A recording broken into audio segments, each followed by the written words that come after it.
Bonjour à tous et merci d'être venus à cette conférence sur les différents types de marketing et leur portée internationale. Donc pour nous parler de tout ça un peu et de son parcours, on a avec nous Laurana Bismuth, qui est une diplômée de Neoma et qui travaille actuellement à Londres pour Unilever. Donc voilà, Laurana, je vous laisse la parole.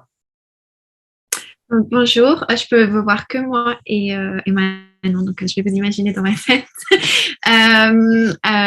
Oui, Lorana, j'ai fait le 16e, je ne sais pas si ça s'appelle toujours comme ça, mais c'est un double diplôme en management international. J'ai commencé par partir 2 ans en Angleterre, dans le nord de l'Angleterre à Lancaster, et ensuite j'ai fait les 2 dernières années à Neoma, dont un stage de 6 mois. Donc au final, j'ai pas eu 2 ans dans les bureaux de Neoma. Et à la fin de ce diplôme, j'ai décidé de m'orienter vers le marketing en particulier. J'ai fait un master à Warwick en marketing et stratégie. Et à la suite de ce master, j'ai commencé à travailler dans le brand management à Paris pour me faire une première expérience en full-time. Et ensuite, j'ai été embauchée chez Unilever à Londres pour leur filiale Prestige, qui est tout ce qui est make-up et skincare et haircare dans des prix un peu plus prestigieux que les autres marques de Unilever. Donc, nous ne sommes pas dans les mêmes bureaux, mais on fait partie de la tutelle de Unilever et voilà, c'est très intéressant. Je vais vous partager ma présentation. Ça va pas marcher. Ça ressemble pas à ce que j'ai fait tout à l'heure. Donc, C'est bon, on voit l'écran. d'accord. Donc, c'est pas pareil, mais c'est pas grave. Voilà. J'ai fait 2 petites slides juste pour vous présenter mon parcours et mes 2 types d'expériences, on va dire. Donc, j'ai un côté qui est très brand marketing et marketing en contact avec les consommateurs. Donc, c'est ce qui est sur cette slide. Et j'ai d'autres types de marketing plus événementiel. Donc, j'ai commencé par des stages. Voilà. Je commençais par faire des stages l'été quand j'étais lors de mon bachelor. Donc, j'ai commencé par ID Actif, qui est une agence d'événementiel où je pense qu'on connaît un peu tous voilà, les agences événementielles. Donc, j'ai été stagiaire dans le pôle créativité et culture, et du coup, je travaillais pour des marques telles que la Fnac ou alors des banques telles que BNP Paribas. Mais mon projet le plus intéressant, c'était pour Spotify France, où j'ai pu participer à une tournée de festival en France, où en fait, je gérais la création de contenu pour Spotify France par une autre agence. Donc, c'est vrai que c'était plutôt sympa, parce que c'était l'été, et j'ai pu faire plusieurs festivals à côté de Paris. Il n'y avait pas non plus beaucoup de travail. Voilà. Mais bon, de l'autre côté, il y avait dans les bureaux, quand je travaillais des bureaux, c'était des longues journées et beaucoup d'administratifs. Donc, si vous avez des questions plus l'événementiel 100%, je peux vous répondre. Après, j'ai fait stratégie qui m'a un peu orienté plus l'événementiel, le côté commercial. Parce que c'était de vendre des places pour un concours, donc un événement B2B. Du coup, en fait, je me renseignais sur les projets des agences et des marques sur différents thèmes. Par exemple, le premier Grand Prix que j'ai organisé, c'était le design. Donc, dans le design, ça comptait par exemple le packaging. Et donc, en fait, j'allais me renseigner en lisant beaucoup de magazines, en étant sur les réseaux sociaux, en me renseignant auprès des agences, ce qu'ils ont fait dans l'année passée. Et je les orientais vers les catégories où ils avaient le plus de chances de gagner. Bien sûr, c'était des projets payants. Donc, il y avait vraiment ce côté commercial de l'événementiel. Donc, si vous avez des questions sur ça aussi, je peux y répondre. Et plus récemment, je me suis tournée vers le trade marketing et le brand marketing. Donc, mon dernier stage en sortant de Neoma, c'était chez Scholl, où je me suis plutôt dit que j'aimais bien les produits qui étaient en pharmacie, tout ce qui était sur le bien-être personnel, et aussi ce qui était les grands produits de consommation. Et je ne travaillais pas pour les semelles de chaussures, mais je travaillais pour les chaussures. Donc, officiellement, c'était fashion comme industrie. Euh, mais aussi de l'amour français, c'est toujours les chaussures Scholl. Et là, en fait, il y avait vraiment plus ce côté analyse des données et organisation de l'année prochaine.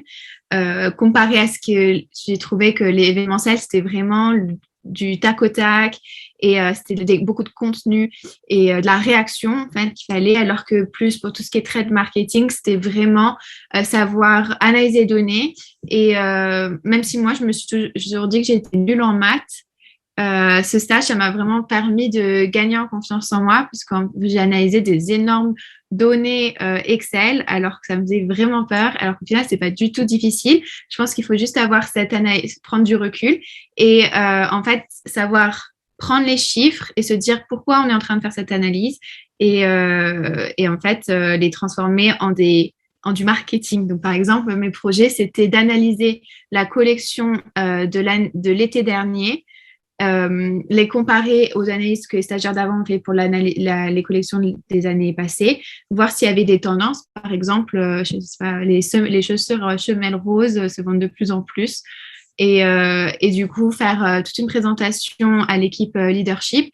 Et après, ils sont partis à Milan, ils ont regardé là où il y avait des semelles roses et ils les ont achetées. Donc voilà, c'était vraiment super. Et en partant de mon master, j'ai eu mon premier contrat full-time chez Atelier Nubio à Paris, où en fait, j'étais responsable de toute la stratégie marketing. Ils m'ont embauchée par ma passion des cosmétiques et du skincare. Et en fait, j'avais vraiment carte blanche, pas au niveau de l'argent, mais au niveau des projets, sur comment rebrander la marque qui faisait des jus de détox pour qu'ils passent plutôt pour des jus skincare et lancer leur nouvelle gamme de compléments alimentaires. Donc, afin de faire cela, j'ai fait beaucoup de réseaux sociaux, de l'influence. J'ai lancé leur réseau influenceurs et affiliés qui marchait très, très bien, très rapidement. Mais j'ai aussi pu développer leur réseau de distribution en retail, parce que comme ils avaient des jus, ils ne pouvaient pas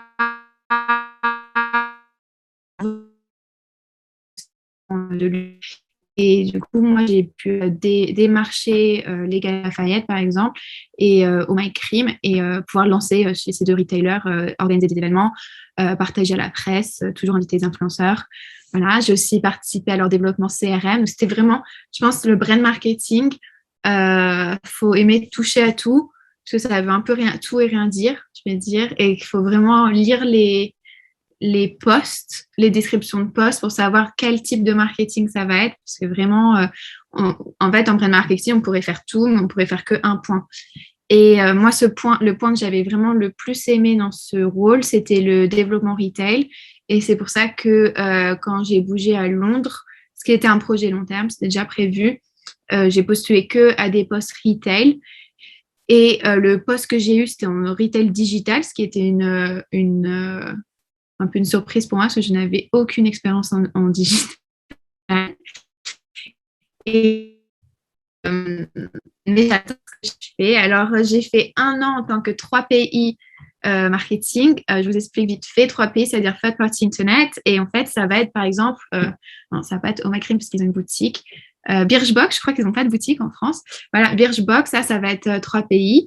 En fait, c'est un site internet où les gens vont acheter beaucoup sur le site internet, il est très connu, et ils n'ont pas de présence physique, donc c'est 100% digital. Donc, par exemple, moi, en Angleterre, je vais gérer Fil Unique et Beauty Bay, Look Fantastic, je ne sais pas si vous connaissez. Et je vais gérer, en fait, des énormes budgets pour faire du marketing. Et donc, en fait, je dois développer la stratégie marketing et m'assurer que notre marque, elle est vue à tout moment ou à des moments clés sur ces sites internet et que elle est vue de la bonne manière et qu'à la fin, on ait des bons résultats. Donc après, ça dépend des résultats qu'on veut. Donc par exemple, on va avoir des campagnes qui sont plus sur faire connaître la marque, éduquer les consommateurs. Quand on a un nouveau produit, faire connaître le nouveau produit, éduquer le consommateur. On a plus de revenus et du coup, ça va être vraiment du revenu rapidement. Donc vraiment, faut s'adapter.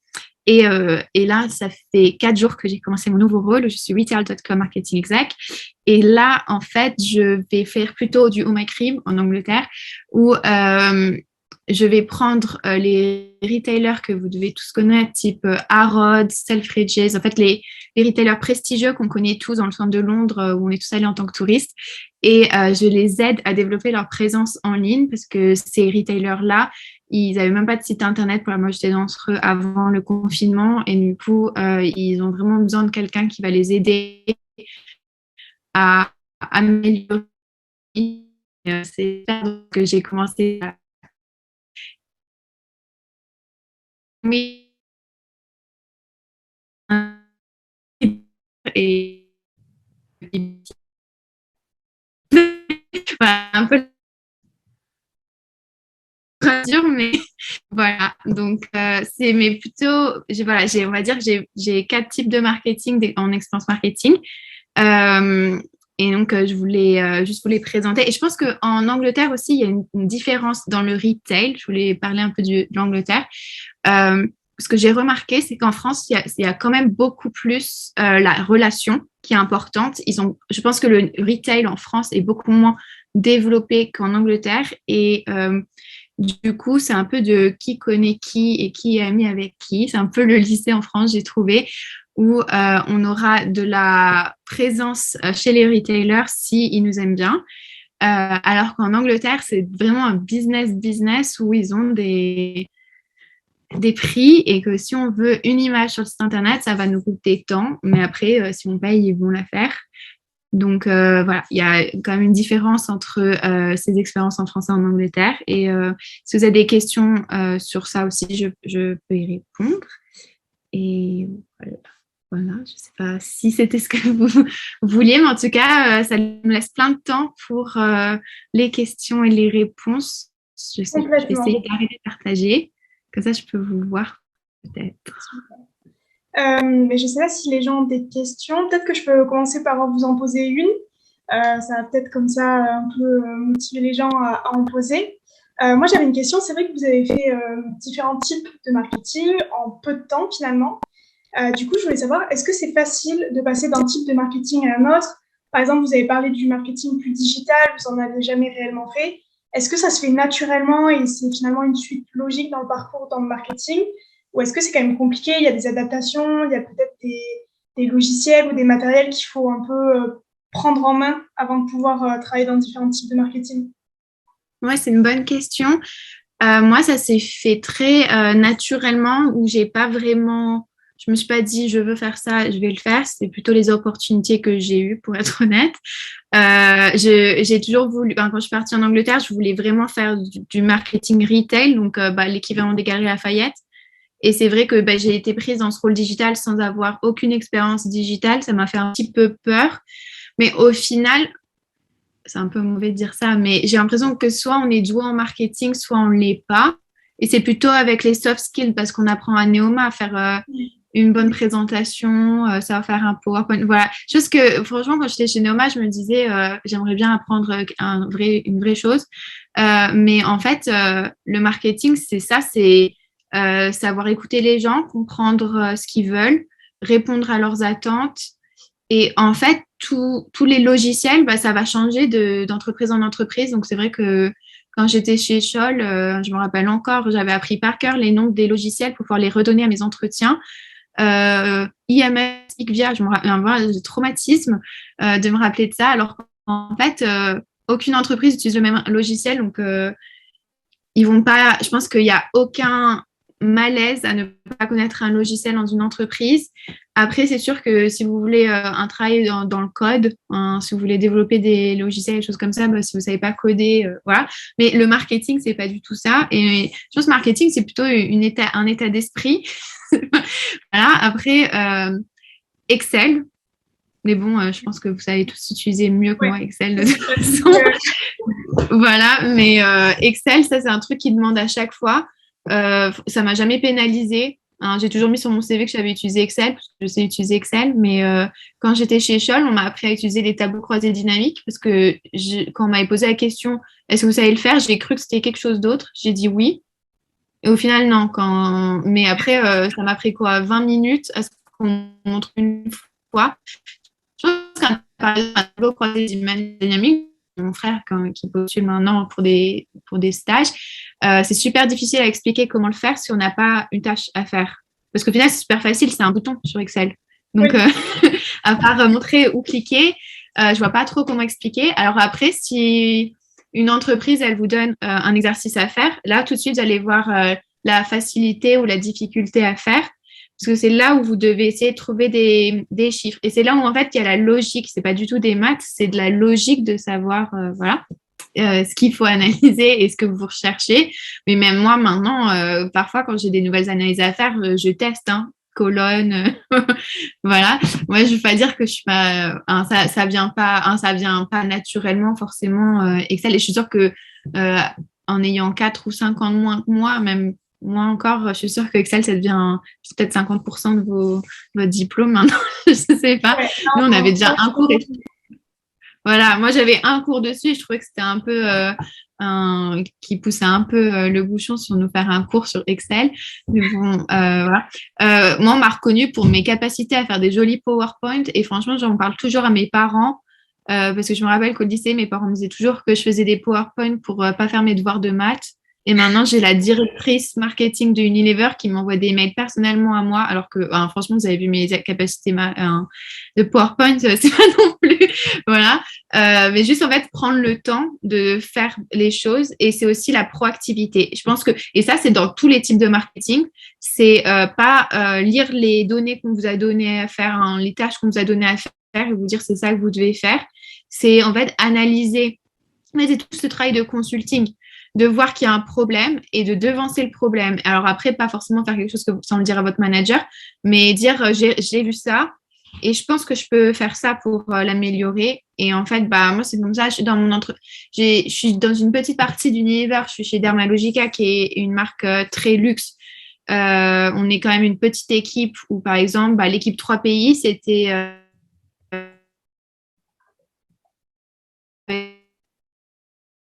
marketing, on va dire, une trentaine. Et je suis la seule exec qui a été promue en moins d'un an et la majorité des exécutifs sont là depuis 3 ans. Et en fait, c'est parce que ils font ce qu'on leur dit de faire et ils font très bien leur travail, mais tout le monde a peur de présenter. Ça, c'est quelque chose que je remarque quand on doit faire une présentation. Les gens, ils disent, tu veux bien présenter? Et c'était un peu la même chose à Neoma, hein. Il y avait toujours quelqu'un qui aimait plus présenter les uns que les autres. Et alors moi, j'ai jamais dit que j'étais douée en présentation, mais ça m'a jamais dérangé de le faire. Donc quand j'étais dans un projet de groupe où il y avait clairement quelqu'un qui était trop doué, j'allais pas présenter. Mais si toute personne voulait, voilà, bah c'est encore pire dans l'entreprise où je suis en ce moment. C'est vraiment les gens, ils m'envoient des messages, s'il te plaît, présente, voilà. Donc, et en fait, même si je présente le travail que quelqu'un d'autre a fait en disant que c'est pas mon travail, ça me revient, le mérite me revient quand même à moi. Donc, je dirais, il faut toujours avoir du courage et bah, postuler pour des postes dans cette entreprise. J'ai postulé à 2 rôles exactement les mêmes, Retail Marketing Exec et Digital Retail Marketing Exec. Et j'ai même pas eu d'entretien. Bon, je ne sais pas ce qui s'est passé en interne, mais j'ai eu pas d'entretien pour le premier qui était celui où j'avais de l'expérience et j'ai eu le job pour le digital. Donc, je pense qu'il y a aussi ce travail personnel où il faut se forcer à postuler à tout ce qu'on aimerait faire. Donc, c'est sûr, c'est pas quelque chose que vous n'allez pas aimer. Moi, je sais que j'aime pas faire des emails. Tout ce qui est CRM, j'aime pas. Social media, j'aime pas. Et je pense que c'était bien d'avoir fait un poste très vaste chez Atelier Nubio en brand management parce que j'ai dû tout faire. Et donc, en fait, j'ai pu tout tester. Et au final, après, j'ai sélectionné les choses que je veux pas du tout faire, les choses que je sais faire, mais c'est pas ma passion non plus, et mon goal. Et en faisant cette hiérarchie, j'ai pu postuler. Et c'est vrai que les gens qui disent que postuler, c'est un travail à temps complet, moi, je ne l'ai pas du tout vécu. D'ailleurs, je pensais que je faisais quelque chose de mal parce que, en fait, je trouvais aucune offre qui correspondait à ce que je voulais.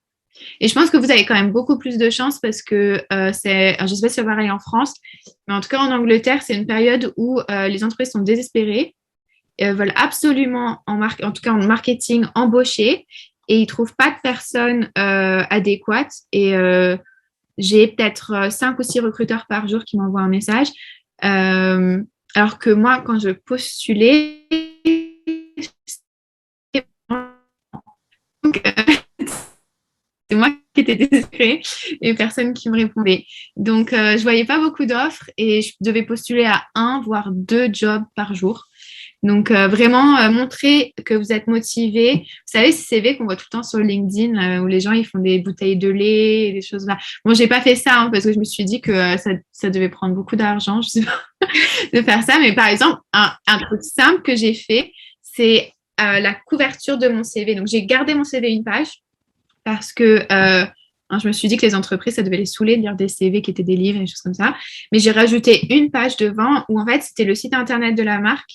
Et à la place des produits, c'était mes expériences, pas mes expériences rôles, mais les 3 tâches que je savais faire, donc le retail, le brand management et l'événementiel.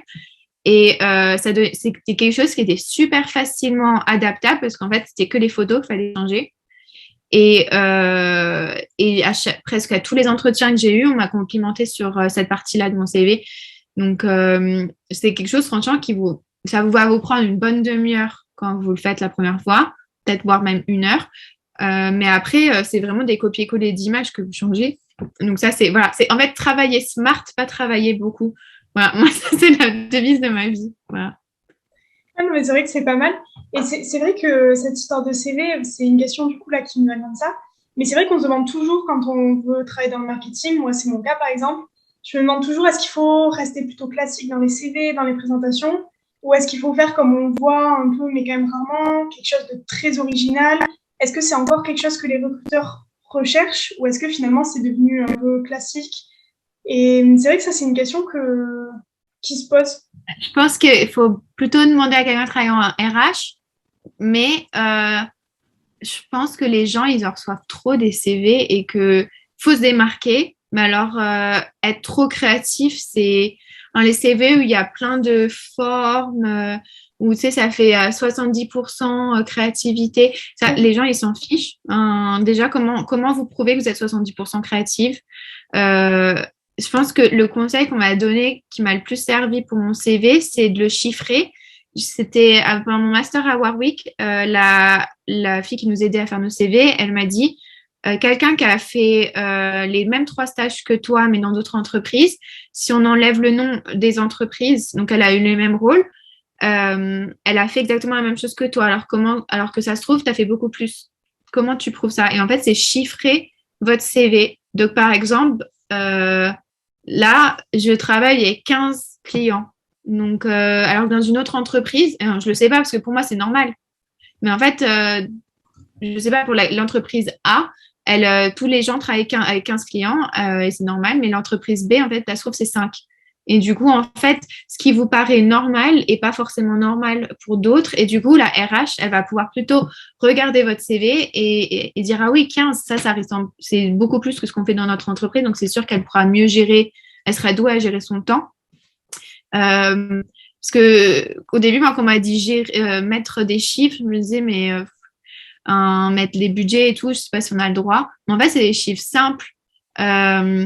C'est combien par exemple, je devais gérer des briefs chez Scholl avec des agences. J'avais mis ça. Faire le suivi des agences pour les briefs. Mais en fait, combien de briefs on avait à la semaine, combien d'agences différentes on avait. Ça, c'est ce que les entreprises, elles recherchent. Après, les logiciels, moi, je les ai mis parce que je pensais que c'était important. Mais ça m'étonnerait que vous tombiez sur une entreprise qui utilise exactement les mêmes logiciels. Après, ça peut être un plus. Mais la suite Office, c'est ça comme ça qu'on appelle Excel, PowerPoint, ça c'est les logiciels que tout le monde utilise. Et du coup, c'est les seuls qu'il faut utiliser, mais ça, vous le savez tous. Mais après, moi, dans mon rôle, j'utilise aucun autre logiciel qui n'a pas été créé depuis que je suis arrivée. Donc, en fait, les créatifs, ils utilisaient le truc de retouche, Photoshop. Ils utilisaient Photoshop. Et après, ils en ont eu un peu marre parce que les gens leur demandaient de modifier un truc minime qu'on pourrait faire très simplement, mais juste, on n'a pas de Photoshop. Ça coûte 150 €, je crois, par personne pour une entreprise à avoir pour 1 an. Donc, on n'avait pas le droit de Photoshop. Et ils ont trouvé ce logiciel en ligne où on peut tous modifier nos briefs. Donc, super sympa. Et en plus, on apprend à faire quelque chose de nouveau. Donc, j'ai que des exemples comme ça dans l'entreprise où je travaille. Et quand vous trouvez parce que le monde, il évolue tellement rapidement. Enfin, c'est un peu, sur les posts sur LinkedIn où ils disent ils demandent 15 ans d'expérience sur ce logiciel alors que le logiciel est sorti il y a 3 ans. C'est Oui. un peu ça, voilà, faut pas avoir peur. On aura sûrement plus d'expérience que les personnes qui nous embauchent, en fait, c'est ça Oui. qu'on se dit. Surtout si vous travaillez en digital, il y a des grandes chances qu'on vous embauche parce que vous êtes jeune. Enfin, moi, c'était un peu le problème chez Atelier Nubio où parfois, quand TikTok s'est devenu connu pendant le confinement, vraiment les adultes ont commencé à utiliser, les marques ont commencé à vraiment utiliser TikTok. Moi, on m'a reproché de pas savoir faire un TikTok parce que je suis la plus jeune de l'entreprise, alors que j'avais 24 ans. Mais même, voilà. Donc, il y a des entreprises qui vont vous voir votre côté jeune et vont se dire, on a besoin d'eux. Donc, en plus, avoir ce côté d'être plus jeune, c'est un point positif pour vous. Ok, ben, merci beaucoup pour votre réponse. Je ne sais pas s'il y a d'autres questions. N'hésitez pas surtout à poser des questions dans le chat ou même par micro. Moi, j'avais une question. C'est lequel marketing que vous préférez? Alors, bah, c'est celui que je fais en ce moment. J'ai fait un peu comme ça en marketing, j'ai un peu tout testé et choisi ce que je voulais faire. Euh, je pense que moi, ce que j'aime, c'est avoir différents types de missions. C'est-à-dire que l'événementiel, pour moi, c'était trop une chose. Mais après, le brand marketing, c'était un petit peu trop et il n'y avait pas de limite. Alors qu'avec mon rôle actuel en trade marketing, ce qui est bien, c'est que je travaille tous les jours. Donc moi, en fait, c'est ultra dur d'expliquer à quelqu'un dans quel département je suis parce que officiellement, je suis dans le département digital.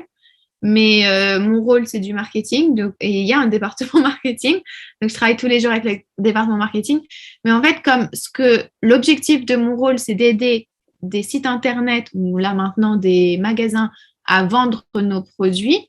Au final, je les aide eux à faire du marketing, mais l'objectif final, c'est que de les aider à vendre pour qu'ils rachètent à notre marque. Et du coup, je travaille tous les jours avec l'équipe vente. Et donc, en fait, j'ai ces 3 chapeaux, marketing, digital, vente.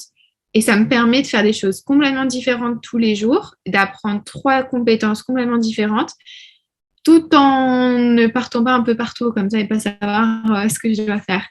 Donc, moi, c'est ce que j'aime vraiment dans le trade marketing. Et c'est aussi avoir ce contact avec des gens et la négociation. Parce qu'en fait, une grande partie de mon travail, c'est d'être en meeting avec mes clients pour leur expliquer la stratégie du mois prochain ou du semestre prochain, les nouveaux produits qui vont sortir et comment appliquer la stratégie de notre marque sur leur site internet ou dans leur magasin.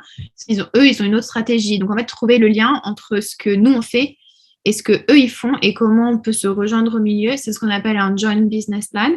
Et comme il y a aussi des gros budgets derrière, il y a toute cette partie négociation. Donc, c'est vrai qu'il y a plusieurs compétences à développer et c'est pour ça que j'aimais vraiment beaucoup ça. Après, les gens plus créatifs, je dirais, si moi j'étais plus créatif, je préférais tout ce qui est réseaux sociaux, email et choses comme ça. Moi, ça m'a jamais vraiment attiré. Ça dépend vraiment. En fait, ce qu'il faut se dire, c'est que moi, j'adore, par exemple, vous savez, c'est des trucs que nos parents, ils nous disent, votre passion, il faut en faire son métier. Et moi, j'avais vraiment pas beaucoup de passion. Et ma mère me disait tout le temps, tu vas pas trouver un travail pour dépenser de l'argent. Bah, je vous assure, hein, j'en parle souvent avec mon manager. Le lundi matin, j'ai mon meeting avec mon manager et souvent, il me dit, on a 50 000 euros, est-ce que tu peux nous trouver comment les dépenser d'ici vendredi? Alors là, à chaque fois, je suis obligée d'appeler ma mère en me disant, voilà, c'est ma mission de la semaine, dépenser 50 000 euros, tu vois, j'en ai fait mon métier.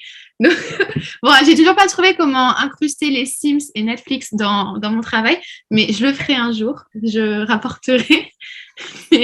Mais voilà, c'est vraiment, en fait, il faut essayer de voir en quoi vous êtes doué, ce que vous aimez et vraiment vous orienter. Donc après, si vous avez des choses en particulier que vous aimez, vous voulez que je vous dise quel type de marketing je pense qui vous convient, je veux bien essayer de trouver. D'accord, oui, bah merci beaucoup. Alors, est-ce qu'on a une autre question peut-être? N'hésitez pas. Moi, là, j'ai une autre question qui me vient. Quand vous parlez de vos clients, est-ce que vous avez toujours les mêmes clients qui reviennent ou est-ce que vous avez justement sans cesse de nouveaux clients?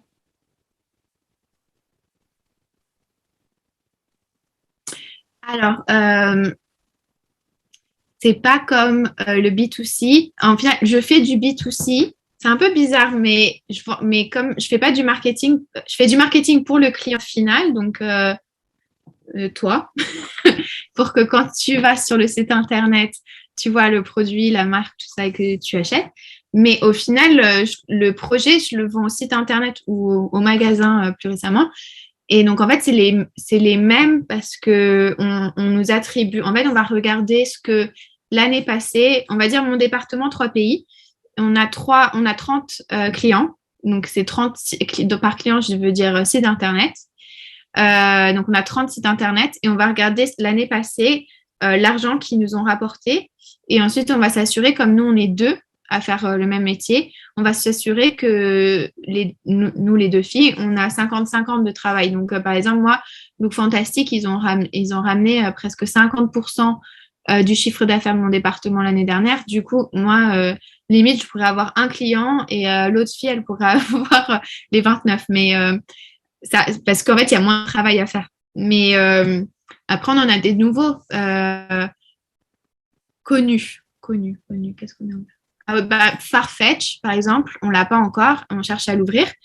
Ça, c'est connu en France. Après, Cult Beauty, je sais pas si c'est connu en France, mais ce serait pas, par exemple, comme en France, quelqu'un qui a les Galeries Lafayette mais qui est pas chez au printemps. Et du coup, au, il pourrait être en négociation avec l'équipe négociation pour ouvrir le printemps et l'année d'après, on me le donne. Donc, je peux avoir un nouveau client. On peut décider qu'un site internet ou un magasin ne nous correspond plus et le fermer. Mais c'est vrai que mes 15 clients, c'est mes 15 clients à l'année, on va dire. Je, je travaille avec 15 entreprises et je les vois tous les mois. Donc, tous les mois, j'ai 15 meetings avec pour leur présenter la stratégie du mois prochain et analyser les résultats du mois passé. Ok, bah merci beaucoup. De rien. Moi, j'ai une petite question à vous poser aussi. Est-ce qu'il y a des marketing qui sont, par exemple, un peu plus marketing de terrain et marketing un peu plus, je sais pas comment dire, mais au siège, en équipe, du coup, un peu plus éloigné du produit? Est-ce qu'il y a des marketing comme ça qui changent? Et si oui, est-ce qu'on peut faire les deux? Par terrain, je vois pas trop de quoi on parle, mais donc je ne peux pas dire une bêtise. Non, je sais qu'une fois, on m'avait parlé, par exemple, du marketing pour faire la promotion directement, par exemple, des stands dans des magasins, être vraiment directement dans comment le produit est représenté, par exemple, dans la boutique et pas tout ce Oui. qu'il y a derrière. Je ne sais pas si c'est très clair. Oui, non, oui. Alors, en retail marketing dans les boutiques, il va y avoir le côté marketing qui fait le merchandising, le visual merchandising. Et donc, en fait, la personne qui fait ça, elle va s'assurer tout ce qui est image qu'on voit dans le magasin et va s'assurer que le produit il est bien vu dans le magasin. Okay. Après, elle est dans l'équipe retail marketing qui, elle, s'assure juste que le magasin, c'est pas que l'image physique, mais par exemple, tout ce qui est les stands, les choses comme ça. Et donc, en fait, tout ce qui est plutôt le stand de l'entreprise, ce visual merchandising, c'est ce qu'ils font. Et l'équipe retail, eux, ils vont faire ça, mais ils vont aussi s'assurer, par exemple, à l'entrée des Galeries Lafayette, s'il y a une image sur la porte, s'assurer que c'est notre produit. Bon, ça va coûter de l'argent, mais voilà, et gérer tout ça. Donc, ils sont plus. C'est vrai que depuis que moi, j'ai commencé mon rôle entre retail.com, comme je fais un peu le lien entre le digital et le retail, je suis beaucoup plus dans les magasins pour voir comment c'est implémenté dans les magasins. Et après, bon, je vais sur le site internet, mais donc je me déplace beaucoup plus. Quand on fait du digital, on est quand même beaucoup plus dans les bureaux parce que le magasin, on le l'a sur notre internet, sur l'internet. Donc, c'est vrai que quand on cherche comment on est représenté sur un site internet, il n'y a pas trop l'excuse de devoir aller visiter, donc on peut le faire de notre canapé. Voilà. Moi, mon rôle, je suis quand même 4 jours par semaine dans mon ancien rôle en télétravail, parce que ça sert à rien pour moi d'être dans les bureaux, parce qu'en fait, quand on y réfléchit, je travaille avec presque personne au sein de mon entreprise, parce que moi, tous mes contacts, c'est mes clients qui sont à l'intérieur. Donc, on va leur donner, mais moi, travailler chez les clients. Après, quand on a un rôle plus head office, on peut par exemple en réseaux sociaux, la fille qui travaille dans les réseaux sociaux, elle va devoir parler à chaque département pour savoir ce qu'il faut qu'elle mette en valeur. Donc, c'est sûr qu'il va falloir, même si les réseaux sociaux, on peut penser qu'il faut le faire de chez soi et que c'est un travail qu'on peut faire de son canapé, pas du tout, parce qu'en fait, en tout cas dans mon entreprise, elle doit être en contact avec vraiment beaucoup de personnes, donc c'est beaucoup plus facile pour elle d'être dans les bureaux. Après, plus loin du produit, il y a tout ce qui est... moi, j'ai une amie qui travaille chez Nike et elle est en merchandising pricing. Et alors, elle, c'est presque limite de la finance qu'elle fait, c'est qu'elle s'assure que les prix sont représentés correctement dans tous les magasins, dans tout le monde pour Nike. Et donc, même si elle fait du marketing, c'est vraiment beaucoup de finance et elle a d'ailleurs un diplôme en finance. Donc, c'est vrai qu'il y a différents types de marketing. Mon frère, qui n'a pas fait de Neoma, qui a fait ses études au Canada, lui, il est en marketing data et du coup, il va analyser beaucoup de tableaux Excel pour savoir qui targeter pour quelle campagne marketing. Donc, moi, je ne pourrais jamais faire ce travail, quoi. C'est ma phobie. Alors, moi, je suis plus dans le savoir présenter le produit, qui targeter pour quel produit et j'adore négocier. Et j'adore montrer aux gens ce qu'ils font mal. Donc, j'adore apprendre aux gens comment faire du marketing digital. Alors, mon frère, lui, il adore tout ce qui est chiffres. Il a toujours été adoré tout ce qui était maths à l'école, même si ce n'est pas des maths qu'il fait. Faut aimer regarder des chiffres tous les jours, des lignes sur Excel. Donc, c'est vrai que le marketing, il y a plein de types de marketing différents. Et d'ailleurs, dans ces types de marketing, est-ce qu'il y en a qui sont plus orientés international et d'autres plus locales? Est-ce qu'il y a des différences comme ça où c'est un peu n'importe quel type de marketing, finalement, on va pouvoir un peu toucher à tout, de l'international, du plus local? Alors, pour les petites entreprises, je ne sais pas trop, mais pour les grosses entreprises, généralement, le même type de rôle, il va avoir un rôle régional et un rôle global. Si vous êtes dans le bureau principal, donc par exemple L'Oréal, ça va être à Paris. Donc si vous voulez travailler chez L'Oréal et que vous voulez avoir un rôle global, donc c'est plus stratégique, il va falloir être dans les bureaux. Moi, les bureaux de Dermalogica à Londres, c'est pas les principaux parce que même si Unilever est basé à Londres, Dermalogica est basé à Los Angeles. Donc super tendance. Mais au final, ça veut dire que moi, je fais le contact. On me donne la stratégie, on va dire, et moi, je vais m'assurer que la stratégie, elle marche bien pour le marché anglais, et je suis en contact avec ces clients pour adapter la stratégie anglaise à leur petit site internet. Alors que je sais qu'il y a le même rôle, je travaille pas du tout avec, donc je sais pas vraiment ce qu'ils font, mais à un moment, je voulais prendre une promotion à Los Angeles et on m'avait proposé du coup un rôle plus global où en fait, c'est eux qui font la stratégie et ils vont pas dans les petits détails. Donc, par exemple, c'est eux qui vont nous donner la stratégie. Ils vont faire une stratégie mondiale. Et après, c'est à nous de l'apprendre et de prendre ce qu'on veut pour notre marché. Donc, vraiment, ça dépend vraiment de ce qu'on aime faire. Et je pense que pour commencer, c'est quand même beaucoup mieux d'avoir la vue régionale de votre pays parce qu'on apprend vraiment comment dissecter cette stratégie globale et ce que le pays a besoin. Donc, c'est vraiment là où on touche à tout. Alors que la stratégie globale, c'est un peu plus, on va dire, c'est un peu plus haut placé, c'est plus stratégique qu'opérationnel. Mais si on n'a pas cette expérience du terrain, alors que c'est pas vraiment terrain, mais c'est ce que les gens appelleraient terrain. Faut commencer par vendre le produit avant de faire du marketing. Voilà. Les gens qui disent ça, c'est un autre niveau. Avant de faire du global, je pense qu'il faut faire du régional. Mais c'est possible. On peut avoir le même rôle en exec. Donc, à mon niveau, exec, c'est 3 à 5 ans d'expérience en Angleterre. On peut l'avoir le même rôle à Los Angeles. Et je suis sûre qu'à Paris, pour L'Oréal, il doit y avoir le même rôle. Ils ne peuvent pas dire non, tu dois avoir 15 ans d'expérience pour faire ce rôle-là, s'ils ont toujours besoin de quelqu'un qui n'a pas beaucoup d'expérience pour être un exec. Mais oui, il y a du global. Et sinon, j'ai aussi, dans les bureaux à Londres, on a une équipe qui fait le même travail que moi, mais international. Et donc, eux, ils ne font pas la stratégie. Mais il faut s'imaginer que Dermalogica, on a 3 bureaux donc à Los Angeles, à Londres, et je crois qu'on en a au Canada. Mais en tout cas, c'est vendu chez Home Cream à Paris, donc on n'a pas de bureau là-bas. Donc, qui s'en occupe? En fait, c'est l'équipe internationale à l'intérieur d'Dermagic à Londres qui gère des distributeurs. Donc, ça va un peu plus dans le détail. Mais en fait, cette équipe va s'assurer que même dans les pays où on n'a pas de bureau, mais où on a des magasins qui vendent, le produit est quand même bien représenté. Donc, ça va ils vont quand même moins dans les détails. Donc, je pense que c'est quand même moins bien représenté en France qu'à Londres, la marque. Mais ils vont s'assurer que les magasins reçoivent les produits, ont de quoi faire des photos, respectent les règles, les choses comme ça. Donc, toujours s'assurer dans l'entreprise si vous voulez travailler dans un rôle plus, même si vous voulez travailler à Paris, dans un rôle international, il faut s'assurer comment l'entreprise elle est faite.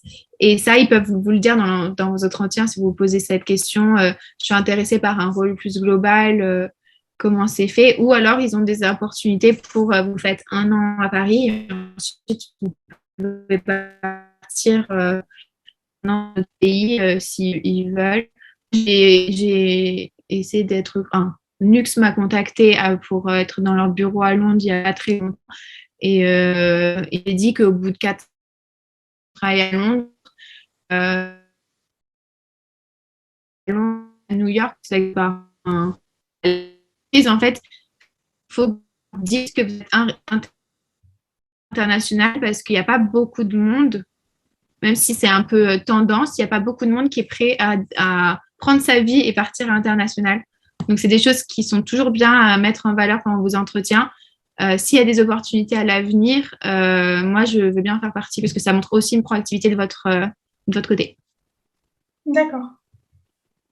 Ben, merci beaucoup. Je ne sais pas s'il y a d'autres questions, peut-être, sur ce qui a été dit avant ou même sur les questions qui ont déjà été posées, si vous voulez rebondir.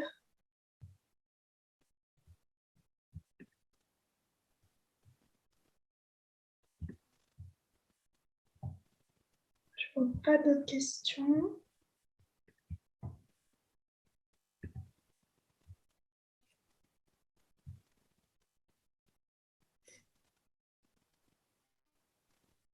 Bon, je ne vois pas d'autres questions, donc je pense qu'on va peut-être pouvoir s'arrêter là du coup. En tout cas, merci beaucoup. C'était très, très, très intéressant et je pense que pour les gens qui sont intéressés par le marketing comme moi, on a appris beaucoup de choses et ça va nous permettre de mieux s'orienter. Donc, merci beaucoup de nous avoir accordé de votre temps ce soir. Super, merci beaucoup de m'avoir invitée. C'était ma première conférence. Alors, encore mieux. Bonne soirée. Merci beaucoup, vous aussi. Au revoir. Au revoir. Merci beaucoup. Au revoir.